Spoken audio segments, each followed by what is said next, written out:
אין צדק בחיים, נכון? אתה מבין? אני לעולם לא אהיה מלך. ואתה לא תזכה לראות את המחר. עצוב.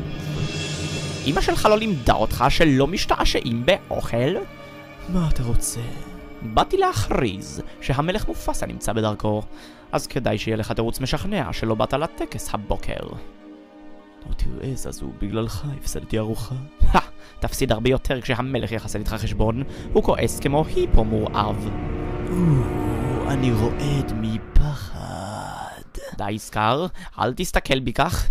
הצילו! סקר, שחרר אותו. תזמון מושלם הוד מעלתך. שמע, האין זה הכי הגדול שירד ממרום שבטו להתערבב בין פשוטי העם.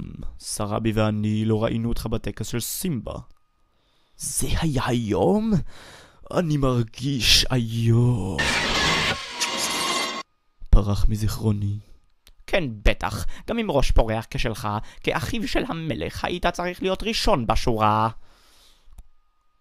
הייתי ראשון, עד שכדור הצמר הקטן נולד. כדור הצמר הזה הוא בני, ומלכך בעתיד. מיד אלך להפנות לו קידה.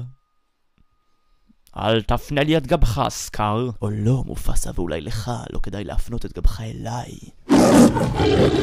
האם זה איום? הרגע. לא הייתי חולם לאיים על כבודו. חבל, למה לא?